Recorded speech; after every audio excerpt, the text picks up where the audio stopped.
નમસ્કાર મિત્રો, આજે આપણે હાડજોડની સ્વાદિષ્ટ ચટણી, તેના ચમત્કારિક ફાયદા તથા સોલર ડિહાઇડ્રેટર વિશે ખૂબ જ રોચક માહિતી આપીશું.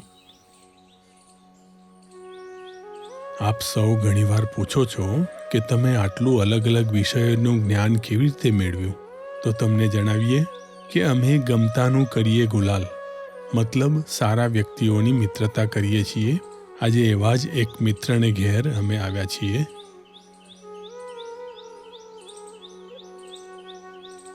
અહીંયા આપણે કેટલાક મેડિસિનલ પ્લાન્ટની માહિતી પણ મેળવીશું. આ ઝાડ પર જે વેલા લટકે છે એ હાડજોડ છે, જેના વિશે આપણે પહેલો એક વિડીયો બનાવેલો છે. આજે એની સ્વાદિષ્ટ ચટણી બનાવીશું, જે સાઉથ ઇન્ડિયન ડિશિસમાં તથા બીજા કોઈ પણ ભોજન સાથે લઈ શકાય છે. આ વેલ 4 ધારવાળી અને 3 ધારવાળી એમ 2 પ્રકારની હોય છે. એને સાવચેતીથી હાથ મોજા પહેરીને જ તોડવી તથા સમારવી. ચામડી પર એનો રસ લાગવાથી 2-3 દિવસ મીઠી ખંજવાળ આવે છે.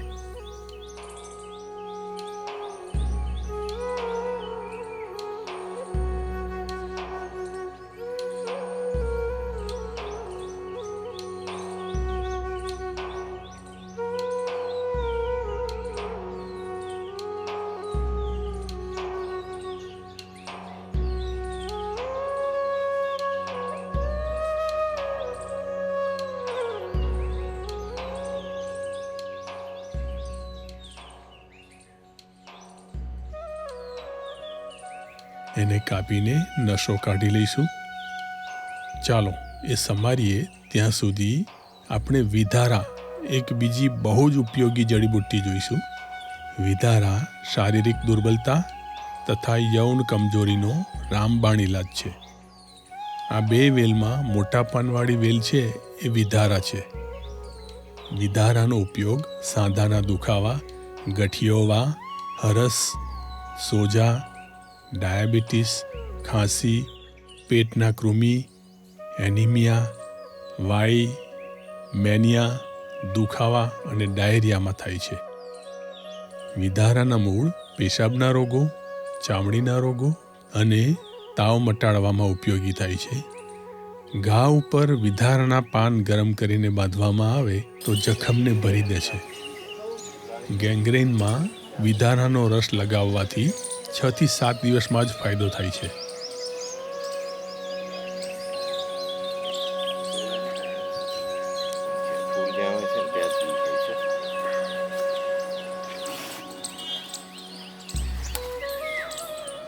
અમારા જીવનમાં મળેલ વિચારશીલ અને ક્રિએટિવ અંગત મિત્રોમાંના એક શ્રી હિલેશભાઈ.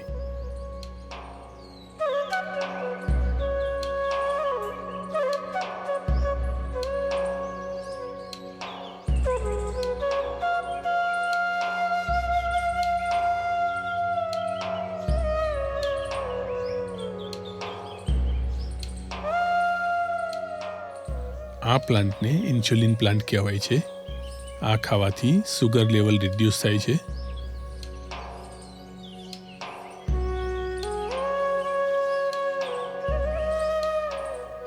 આ રામફળ છે. રામફળનો એક ખૂબ જ મહત્વનો ગુણ એ છે કે તે કેન્સરના સેલને વધતા અટકાવે છે.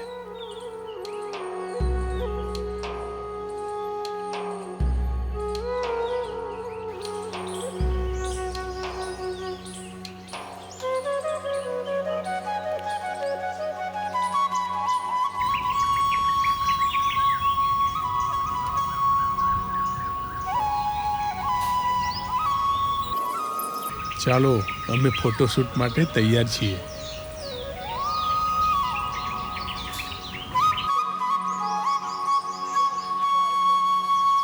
હાડજોડ અથવા હાડસાંકળ, તૂટેલા હાડકાં, ફ્રેક્ચર, ગાદી ખસવી, ગાદીનો સોજો અને સાંધાના દુખાવા દરેકમાં લાભદાયી છે.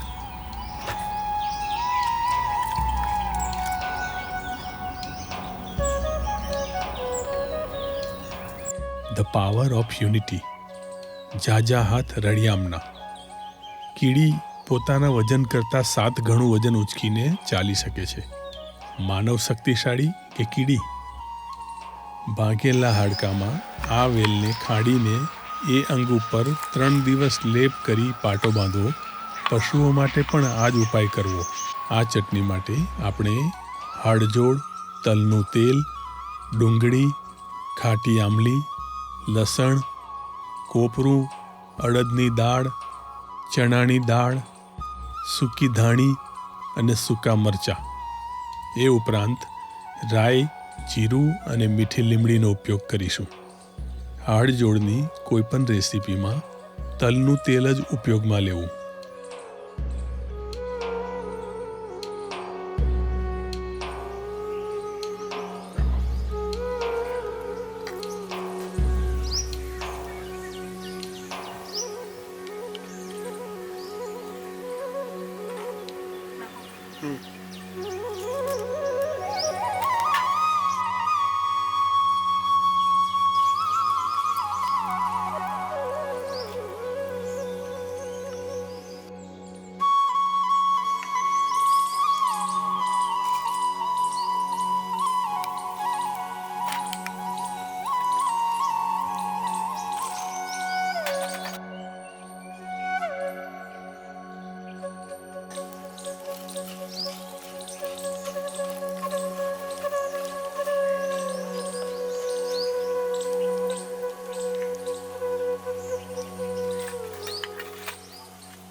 સૂકો મસાલો શેકાય એટલે કાઢી લઈશું. પછી હાડજોડ અને બીજો લીલો મસાલો સાંતળી લઈશું.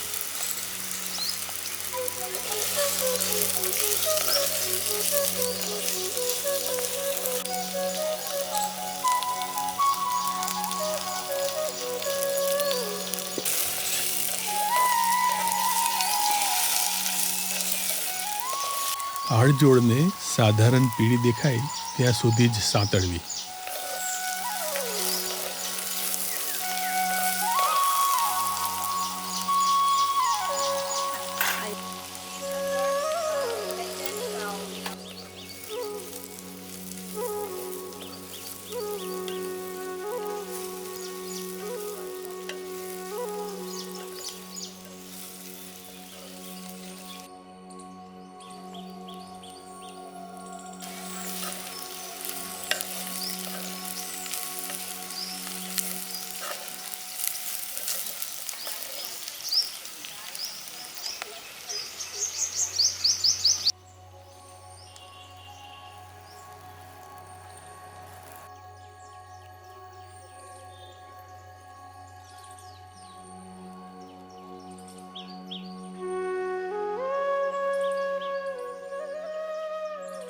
આ છે સાદડ એટલે અર્જુનનું ઝાડ. આની છાલને અર્જુન છાલ કહેવામાં આવે છે, જે હૃદય સંબંધી રોગોના ઉપચારમાં ઉપયોગી છે. આ ઝાડ દર વર્ષે આવી છાલ છોડે છે.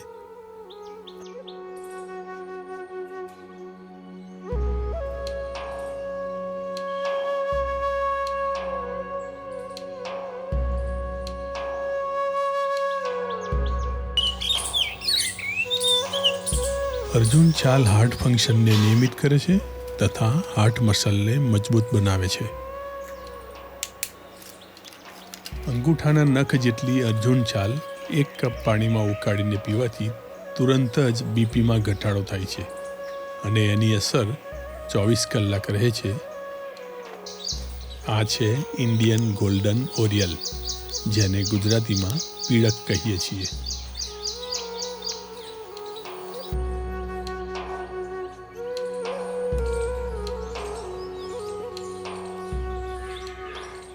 બધું બરાબર સાંતળાઈ જાય એટલે નીચે ઉતારી લેવું.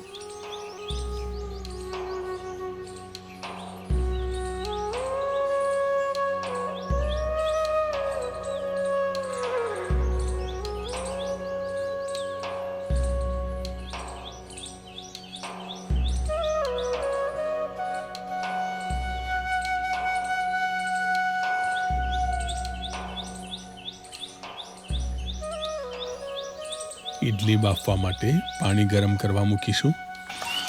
પહેલાં સૂકો મસાલો મિક્સરમાં પીસી લઈશું.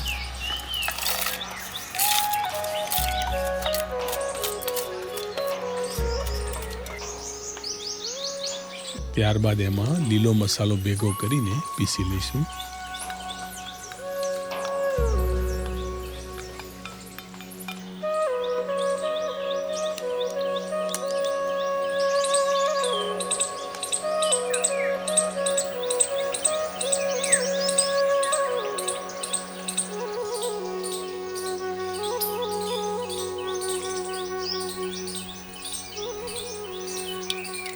હવે રાઈ અને મીઠી લીમડીનો વઘાર કરી ચટણીમાં ભેગું કરી લઈશું.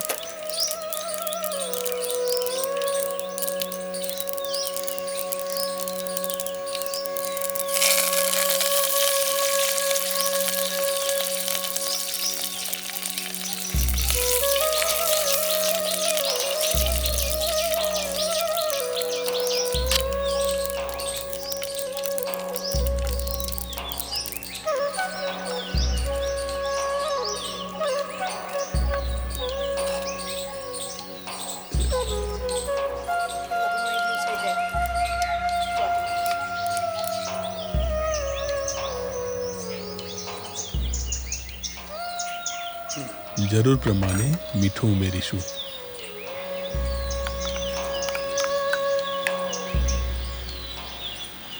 આપણી સ્વાદિષ્ટ ચટણી તૈયાર છે. આ ચટણી કોઈ પણ ભોજન સાથે ખાઈ શકાય છે. સાઉથ ઇન્ડિયન ડિશિસ સાથે આ ચટણી ખૂબ જ સરસ લાગે છે. 6 થી 7 દિવસ આ ચટણી ખાવાથી સાંધાના દુખાવામાં ચોક્કસ ફાયદો થાય છે.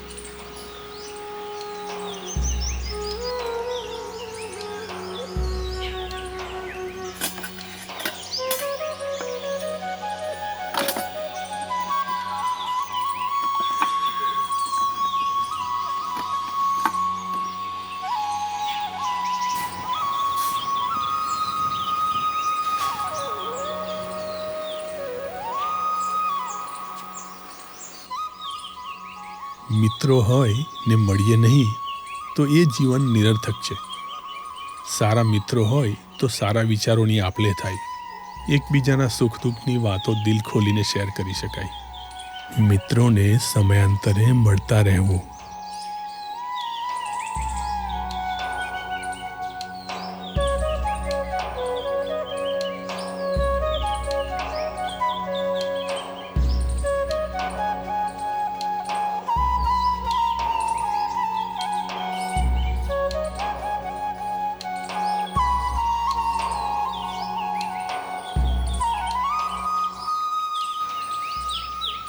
લો, જમ્યા પછી વિટામિન સી અને આયરનથી ભરપૂર સેતુર.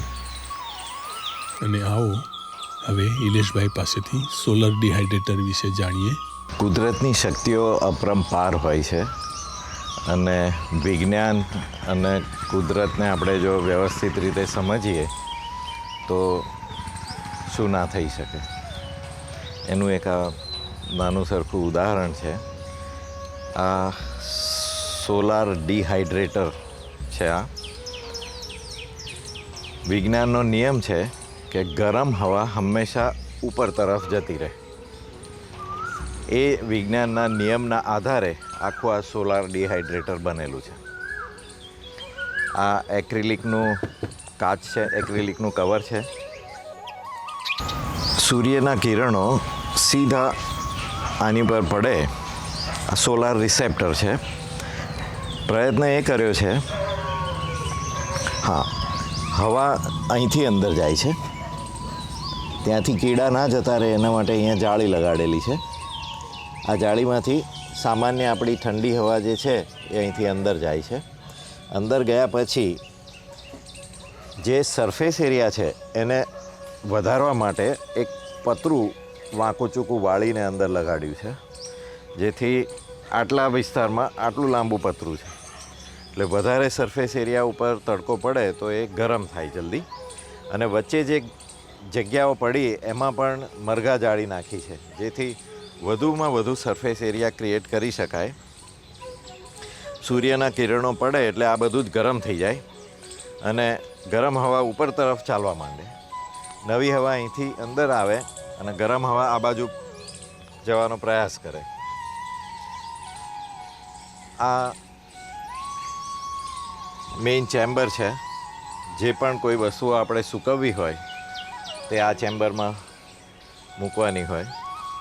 એ અંદર શું ચાલી રહ્યું છે, કેટલું સુકાયું એ જોવા માટે અહીંયા પણ એક્રેલિકનું જ બારણું બનાવ્યું છે.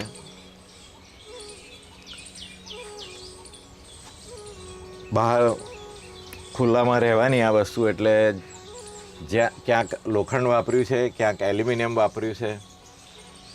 આ બધી રેક્સ છે જેમાં સૂકવવાનું જે બી મટીરિયલ હોય એ આપણે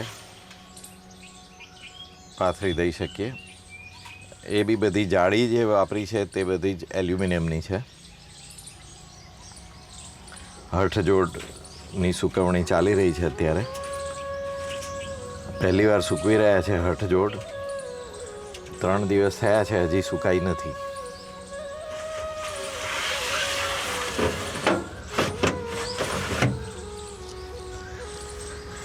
જે ગરમ હવા સોલાર રિસેપ્ટરમાંથી ઉપર તરફ જાય છે તે આ ચેમ્બરમાં એન્ટર થાય છે અહીંયાથી. અને ગરમ હવાનો જે નિયમ છે એ પ્રમાણે નીચે એન્ટર થઈ છે, નીચે એને લાયા છે, ત્યાંથી એ ઉપર તરફ પ્રયાણ કરે છે. એટલે આ બધી સ્ક્રીનને પાર કરતાં કરતાં ગરમ હવા ઉપર જાય અને ઉપરથી અહીંયા 2 બારીઓ આપી છે, એ બી જાળીવાળી છે, ત્યાંથી ગરમ હવા બહાર નીકળે. બસ આ એનો નાનો સરખો સિદ્ધાંત છે.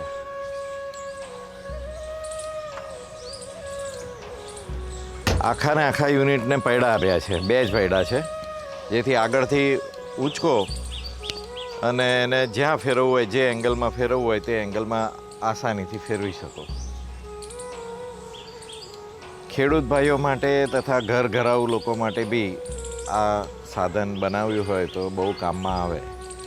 મેથીની ભાજી, ધાણા, શાકભાજી બધા જે છે એ તો 1 થી 2 દિવસમાં જ સુકાઈને તૈયાર થઈ જાય છે.